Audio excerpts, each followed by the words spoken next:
Hi guys, and welcome back to a discussion on Chapter 16, Random Variables. We worked last time with finding standard deviations and expected values of random variables. We looked at probability models for the first time.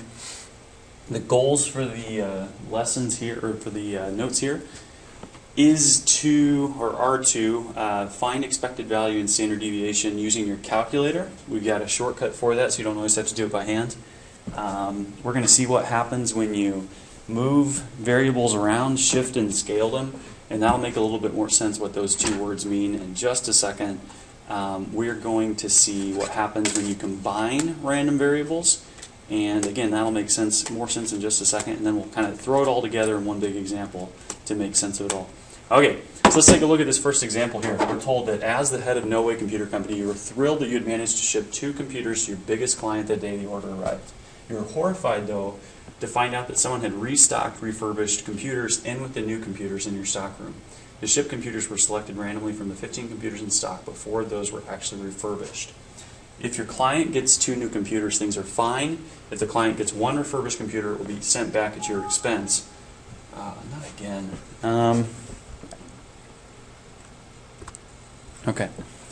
So if the client gets 1 refurbished computer, it will be sent back at your expense, $100, and you can replace it. However, if both computers are refurbished, the client will cancel the order this month, and you'll lose $1,000. What's the expected value and the standard deviation of your loss? Okay, so this question, we've got a random variable here, and the random variable in this case, they ask about the expected value and standard deviation of loss. So let's let capital X be the amount of loss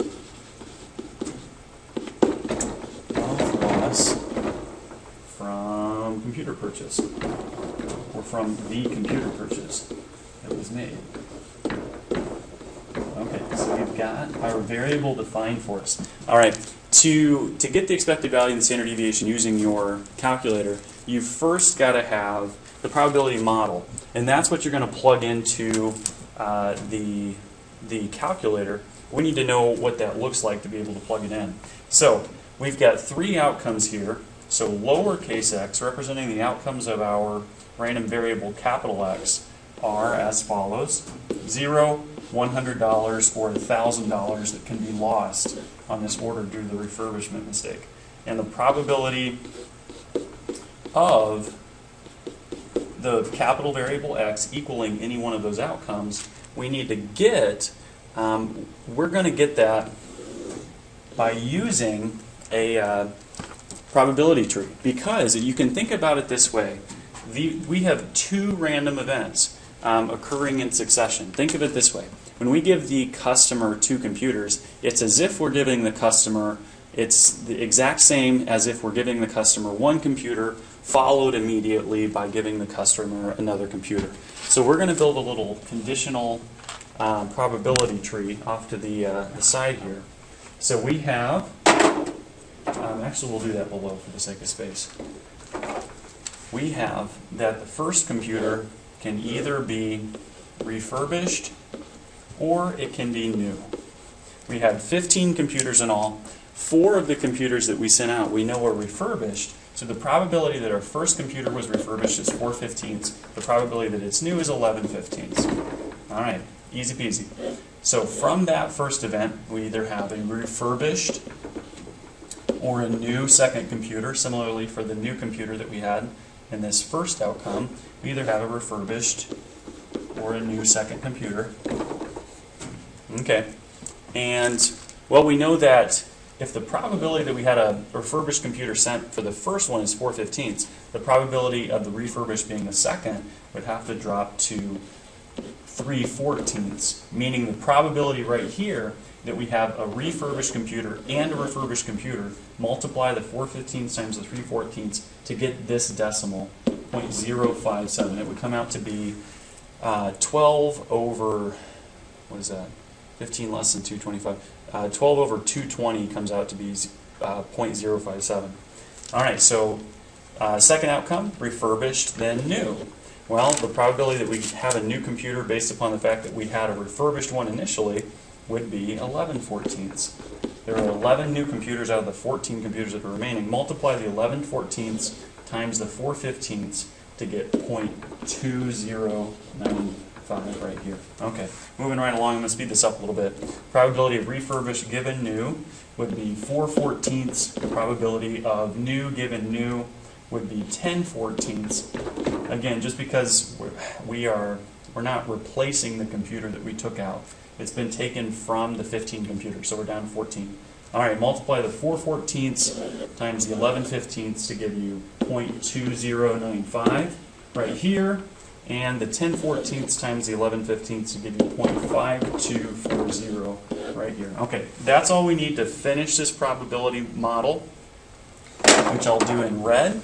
And then we're going to take this to the calculator, and this will be a snap to finish out. We're going to use stuff that we've used many, many times.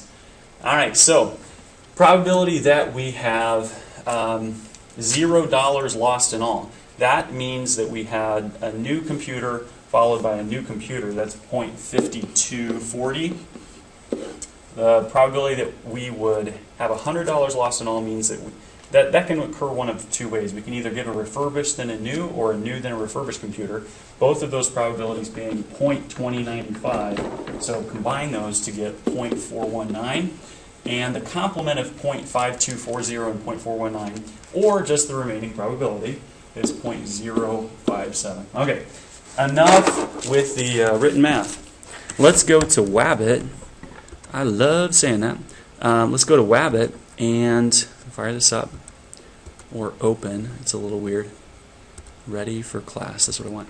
Okay, and here in Wabbit, what I've done, just to save a little bit of time, you can see that in the first list, I've got the outcomes of this random variable amount of loss from this computer purchase. $0, $100, and $1,000. Obviously, without the dollar signs, they're not needed. And then the second list, you've got the probabilities of those events.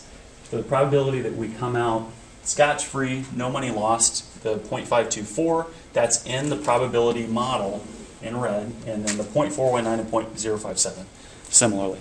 Okay, so we've got everything set up. The first list is the outcomes for a random variable. The second list is the probability of those outcomes.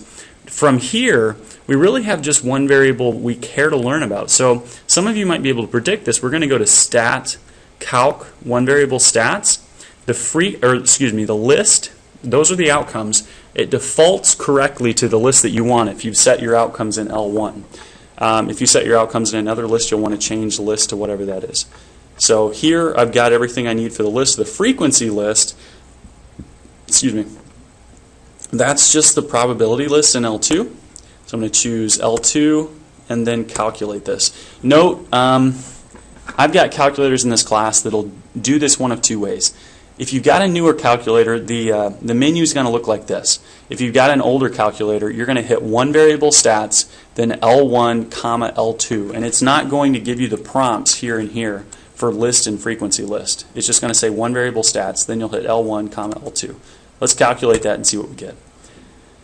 Okay, I think we were asked for, let me verify, the expected value and standard deviation of the loss. So we want the mean and standard deviation. The mean here is the 98.9. That's actually, the way it's written is incorrect. X bars when we're talking about a sample. Well, these are all the outcomes that are possible from this computer purchase. $0, $100, or $1,000 lost. So when we report the mean of this, or expected value of this variable, we can say this one of two ways. We can either say the expected value of X, capital X, given that it's our variable, or we can say mu is equal to, even though the calculator reports it as X bar, that's what we want, 98.9. So that's, in this case, units matter, $98.90. Okay, easy peasy. Standard deviation, I think, was the other thing asked for. Yeah, we can write that as follows, just SD of our variable X, or that would be equal to the sigma. Remember, mu and sigma are for when you're talking about a population. We've got all the outcomes from this computer purchase labeled or given to us. So either standard deviation of X, this one I'll use more than anything else, or sigma is equal to, Wabbit shows 226.74 rounded up. Ooh, come on. 226.74. And there you go. So from now on, you do not have to calculate expected values and standard deviations for random variables by hand. There are some cases where you won't really have to do that, but it might be better to do so anyway. But in general, you've got a calculator function that I just showed you that's going to save you a lot of time. Okay, so there's that. That's kind of building off of what we saw last time. Moving on to the new. Okay, let's check this out. Suppose that a casino table allows you to win $10, $20, or $30 with corresponding probabilities of 0.30, 0.50, and 0.20. Probability model of your winnings, random variable x, the mean of your winnings and the variance of your winnings are below. Okay, so we've got the probability model for the winnings from this table. That's our x variable. We've got the mean, we got the variance. We're all set up. Nothing really to calculate. However, suppose now that the casino table feels like the winnings it's giving players is too much and shifts all the winnings you earn down by $5 without changing the probabilities of successes for those three outcomes. What happens to the expected value and variance of the winnings you can earn? Well, first thing I want to do is show you what the new probability model looks like. So no longer can we win 10, 20, or 30. Now we're being told if the earnings from this table, I don't want to use x here. I don't want to say that you can't use x, but you got to be careful if you use x. We're talking about a different amount of winnings, so I'm not going to use x because x had outcomes of 10, 20, or 30. We've got new outcome amounts now, so I'm going to say y is the earnings from the table. It might seem a little bit redundant with the variable x, but again, that's because we've got different outcomes here. Earnings from the table, and those, let's build a probability model here. We've got lowercase y to denote what those individual outcomes are, and the probability that our variable equals any one of those outcomes in the row below. Okay, so we have three outcomes just as before, but they've been reduced to $5, $15, and $20. Probabilities we were told didn't change, so it's still 0.30, 0.50, and 0.20. All right, let's look at what happens to the expected value of the winnings first. Some of you guys might be able to guess right off the bat how this is going to change. And good for those who can. If you can't, don't worry about it. You'll see shortly how this works. So the expected value of capital Y, that is the random variable, not an outcome, is equal to, just as we computed last time by hand, I'm going to show this by hand, the probability of the outcome, 30 times the outcome 5, plus the probability of the outcome 50 times the outcome 15, plus the probability of the outcome 20 times the outcome 20. That is equal to 14. Notice that we shifted all the earnings down by 5 from the probability model we started with at the top of the slide. Originally we had an expected value of our earnings of $19. Now we've dropped to $14. So what that means is as follows. Whenever you want to find, let's do this in another color because this is a big idea I want you guys to focus in on. Whenever you have the expected value of a variable, let's just call it x. This is going to be generalizable. So x could stand for any random thing that's happening. If we add or subtract some amount to that, this is how the mean changes. So if I want to find the expected value of a variable by shifting it up or shifting it down, my mean changes as follows. That is the expected value of x, whatever that originally was, plus or minus the constant as we shifted it here. So that is to say, going back up, I could have skipped all this work that I did in red and jumped straight to what I'm circling in 14, knowing this shortcut. I could have said, well, before we shifted all the winnings down by $5, we knew we were going to win $19 on average, so the new winnings just have to be $14 because we've shifted everything down by 5. And so there's the expected value. Variance, take a guess as to what might happen. Not a whole lot interesting happens there, but I want to show you that too. That's important. So if we are looking for now the variance of y, that is the new earnings from this table, then that is equal to, just as I showed you guys last time, the probability of each of those outcomes, 30 for the first case, times the mean of those outcomes, which we just found was 14, minus the outcome 5 squared. So again, remember, this is something that we talked about first semester, this 14 minus 5 squared here. I'm not going to circle it because I think visually that'd get a little confusing. But the 14 minus 5 squared, that's essentially representing distance of the outcome $5 from the mean number of dollars you can win, which is 14. Chandler, I remember asking about why don't we use absolute value brackets. It actually makes things more complex to do that in the long run with more complex statistics rather than just squaring the 14 minus 5. Anyway, a little bit of a tangent. So we're finding the variance of y here. We've got probability of the first outcome times the mean minus the outcome squared, plus probability of the next outcome, the 0.50 times the mean minus the outcome 15 squared, plus last but not least, probability of the outcome 20 times the mean 14 minus the outcome 25 squared. Just barely fit that in. Calculate that out and you'll find that that's equal to 49. So if we said originally that the variance from this table is $49, as you might expect, shifting everything down by 5 does not change how far apart these values of 5, 15, and 20 are from each other. Oh, wait.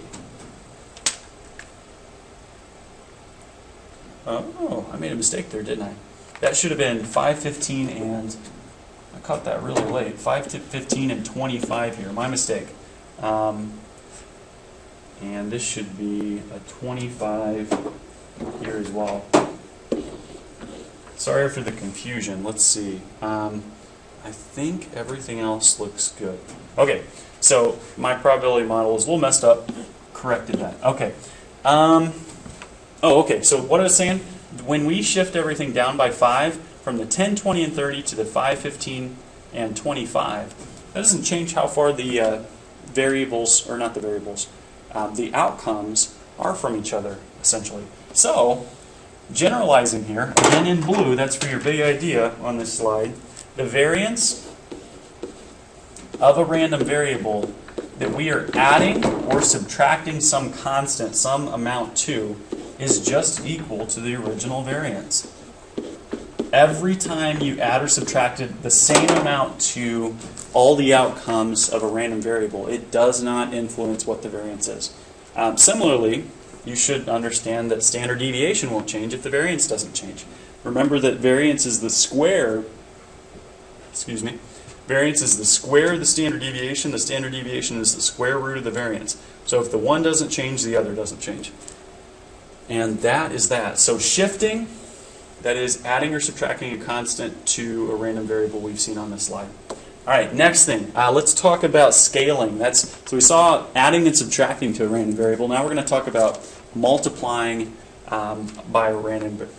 multiplying a random variable by an amount, which in turn means dividing it, because multiplication and division are really two sides of the same coin. All right, so suppose that the casino manager feels like he's losing too much business from the tables, having dropped the winnings by $5 per outcome. Instead, he multiplies the original winnings by $3.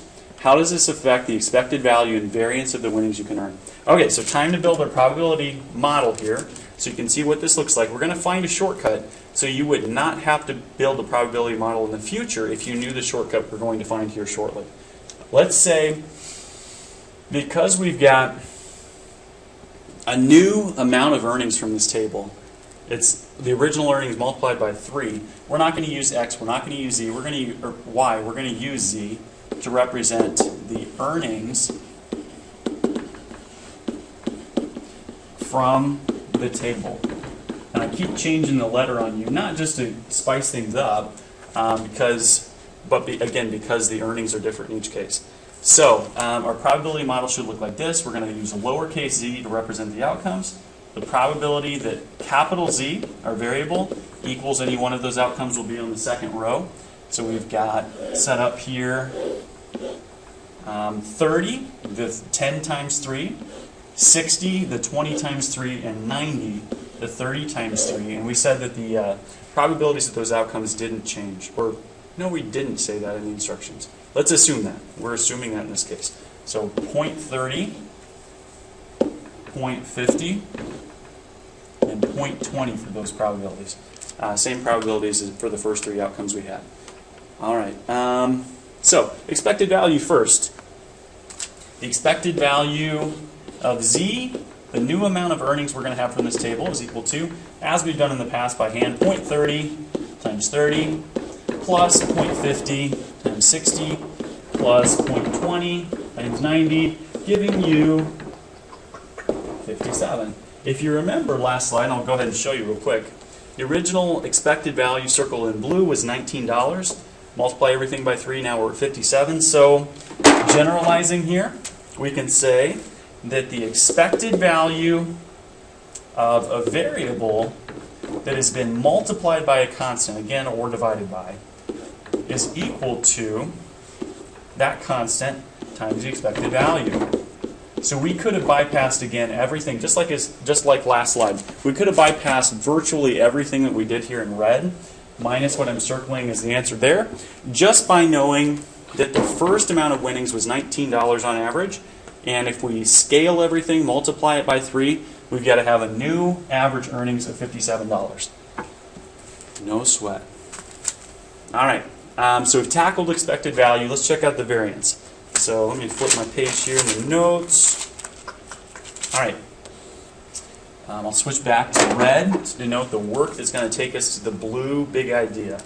Variance of z, capital Z, is equal to the 0.30 times, that's the probability of our first outcome, times the mean of the winnings of this table, 57 minus the outcome 30 squared plus 0.50, the probability of the second outcome, times the mean minus the second outcome squared, plus, I don't know if I'm going to fit it in here, 0.20 times 57 minus 90 squared. Okay, just got it.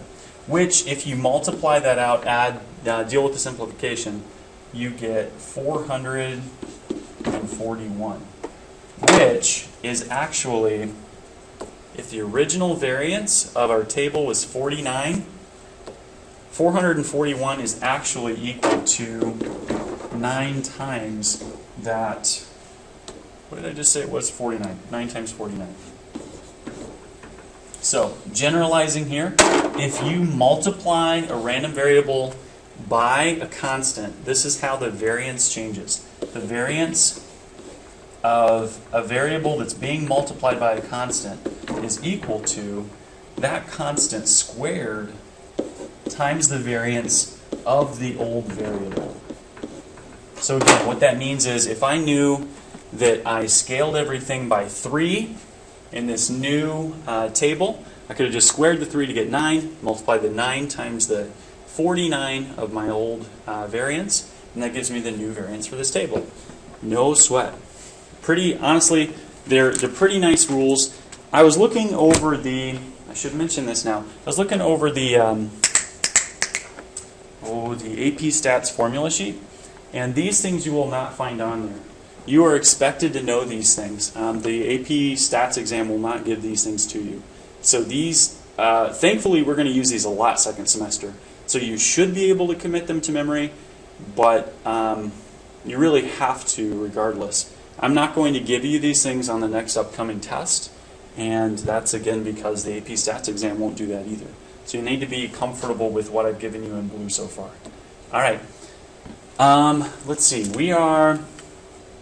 All right, I think it starts to get a little bit more interesting here. Suppose that you and Mr. Shelton both try your luck at the casino table with winnings and probabilities for those winnings listed below. What are the expected value and the variance of your combined winnings? So we are given, what I gave you guys here in this slide is the probability model for the winnings for one person. That's what we started with 2 slides ago, $10, $20, or $30 with probabilities of 30, 50, and 20% respectively. If we want to talk about combined winnings, we really need a new variable and a new probability model to represent that. Because obviously, if we both win $30, if you win $30 and I win $30, your combined winnings exceed the outcomes that are listed in this table. So let's let the random variable A be the combined winnings that you and I have.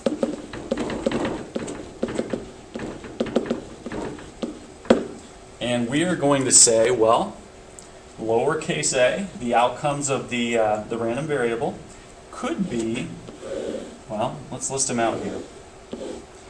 You could win 10 and I could win 10.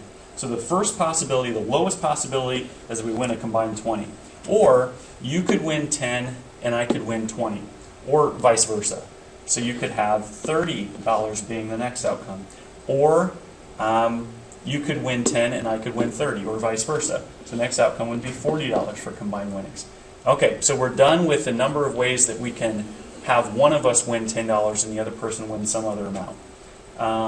Next possibility would be that we both win, let's see, $20. That's redundant actually with the $40, so that's not a new outcome we have to list.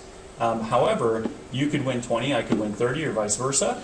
To get $50 as the next outcome, I need a little bit more space here.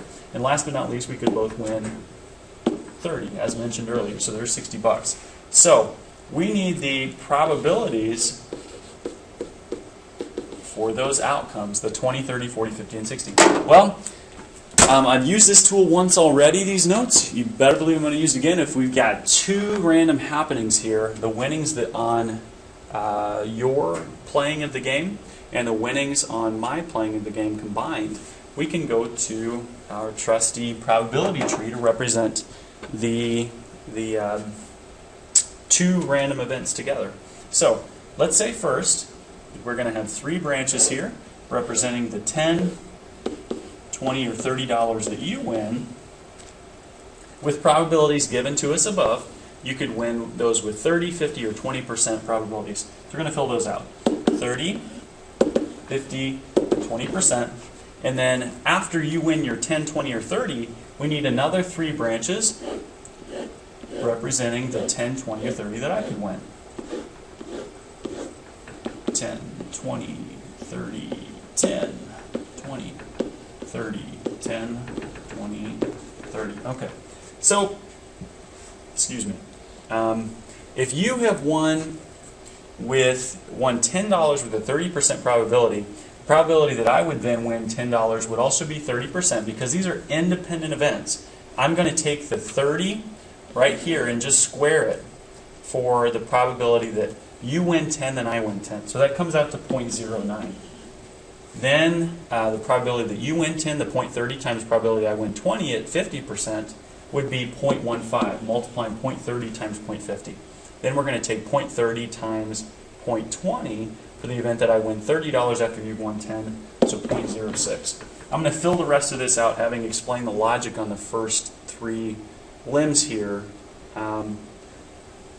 And these should be 0.15, 0.25, 0.10, 0.06, 0.10, and 0.04. If you want, check my math. I think that adds up to 1. So you've got the sample space of the number of ways you can win adds up to 1, and the sample space for this separate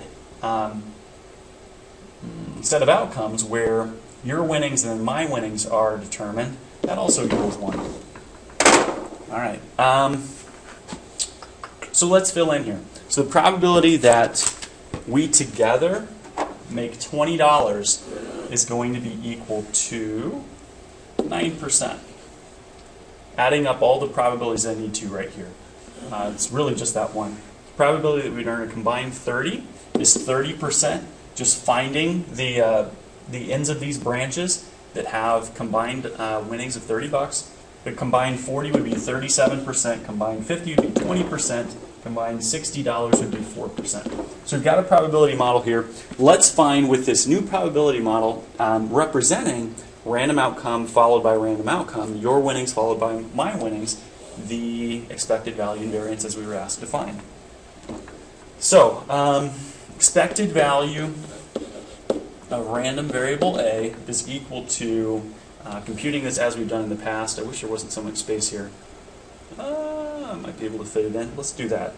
20 times 0.09 plus 30 times 0.30 plus 40 times 0.37 plus 50 times 0.20 plus 60 times 0.04. Add these up, and you find that the expected value of our earnings is $38, which, as you might remember, the expected value of the earnings for one of us was 19 bucks. So, in essence, what we're saying is this. This is, again, in blue, the generalizable principle here that we could have used to escape having to do everything, all this new probability model, the blue probability tree, and calculating the expected value by hand. We could have just said, well, the expected value of two random variables added or subtracted together, depending upon what we're doing. I don't have enough time to show you subtraction, but it works similarly, is just equal to the expected value of the first random variable. Oop, let's close those parentheses right here.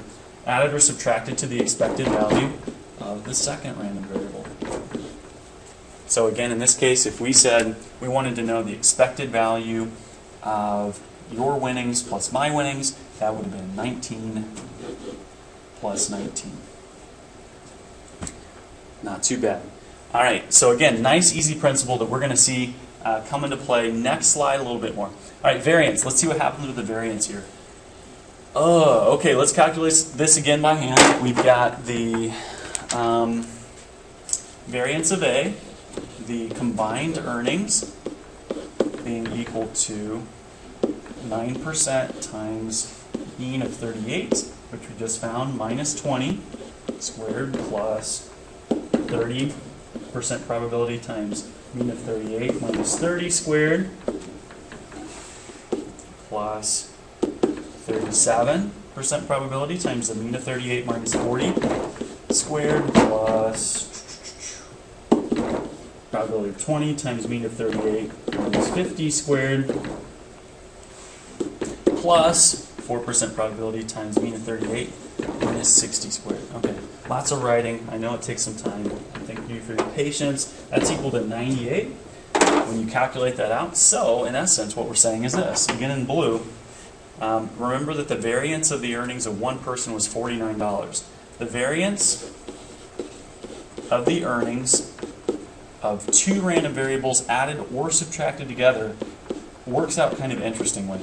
That is always equal to the variance of the first random variable, in this case 19, plus the variance of the second random variable, in this case also 19. Because we're playing the same game with the same outcomes, with the same probabilities.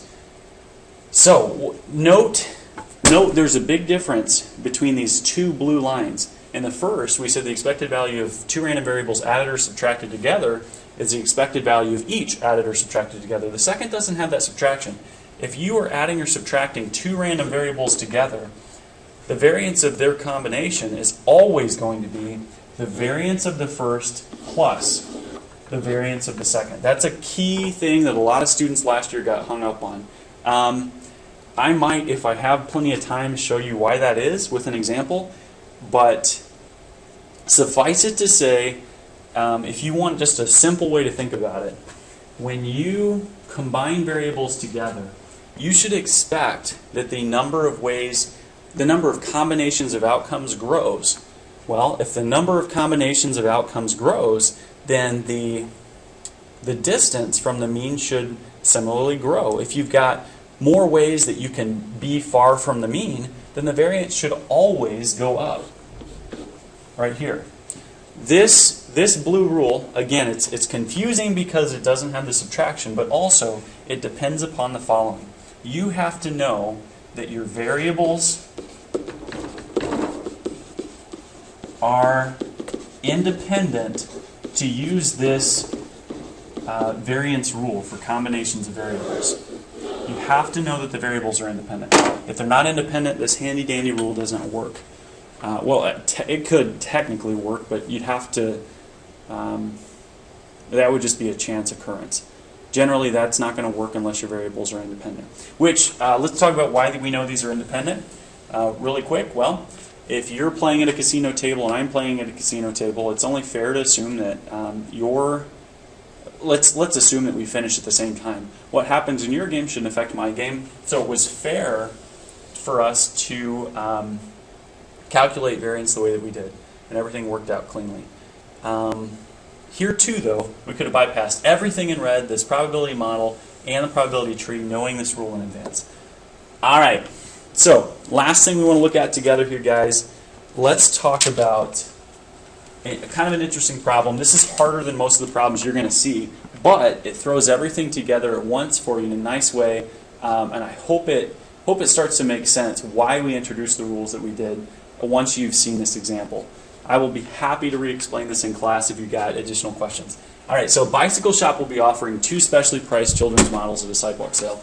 The basic model will sell for $120, the deluxe model for $150. Past experience indicates that sales of the basic model will have a mean of 5.4 bikes with a standard deviation of 1.2 bikes. And sales of the deluxe model will have a mean of 3.2 bikes with a standard deviation of 0.8 bikes. The cost of setting up for the sidewalk sale is $200.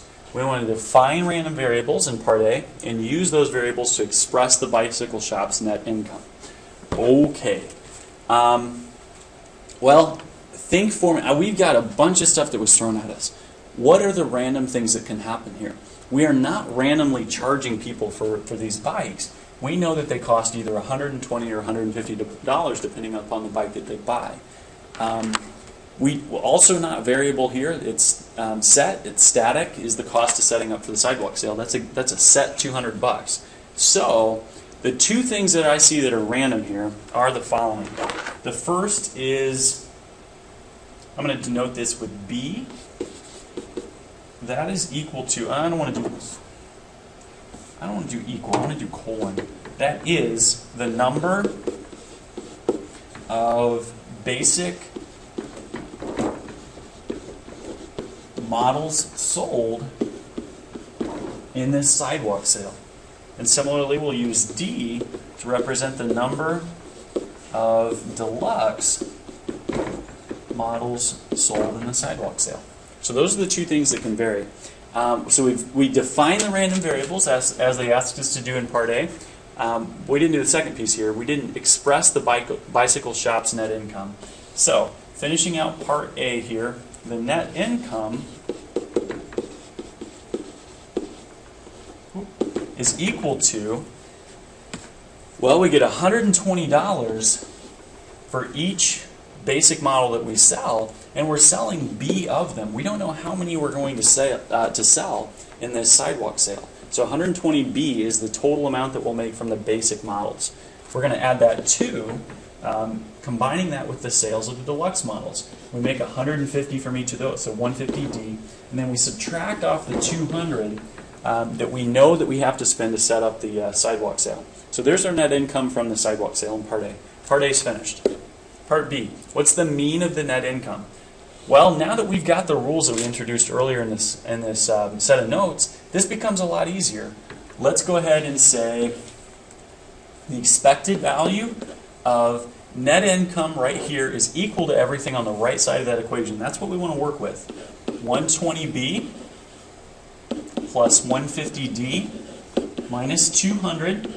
Well, that's equal to, one of our rules, remember, was the expected value of a series of variables, is just equal to the expected value of each of those variables individually. So that's equal to the expected value, the 120B, plus the expected value, the 150D, plus the expected value of negative 200. We're considering that negative 200 to be kind of like its own variable.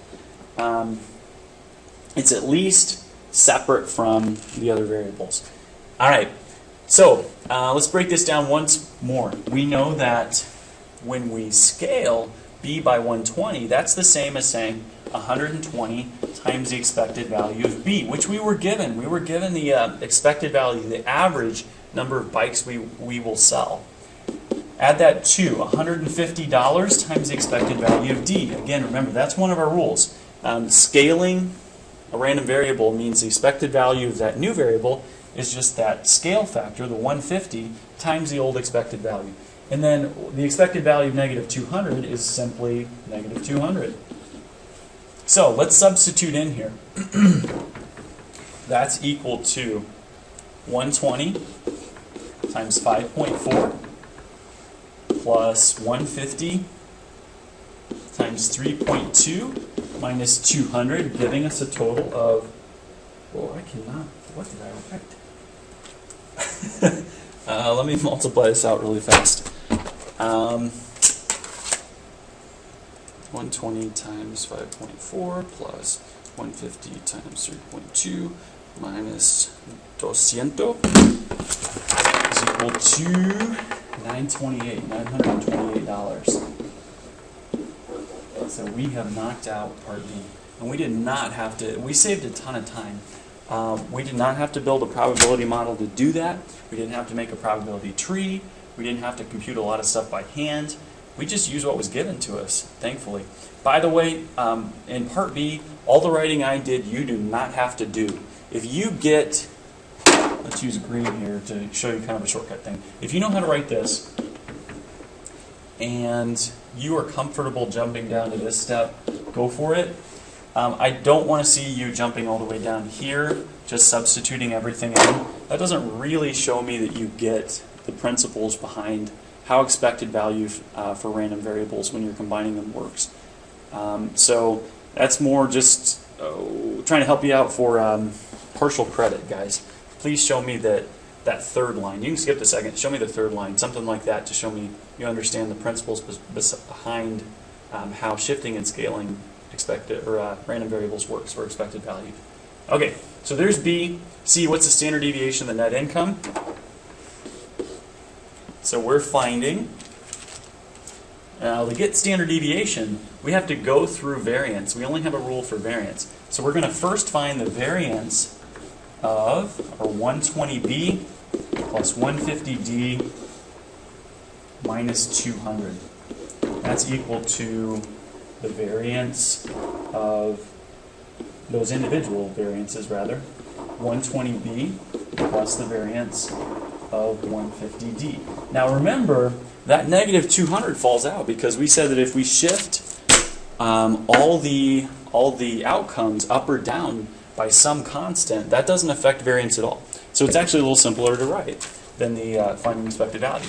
So that's equal to 120 squared times the variance of B plus 150 squared times the variance of D. Recalling that when we scale a random variable, the variance changes as the square of that scale factor. The square of 120, the square of 150. That comes out to give you a variance of this net income of 35,136. There we go. So the standard deviation, again being the square root of the variance, standard deviation of our net income is just equal to $187.45. Okay. Most of the meat of this is knocked out. Notice we've answered actually some much more intense problems than we've done in any previous slide with just as much work as we would have done for one problem in 3 problems time. We've answered 3 different questions already.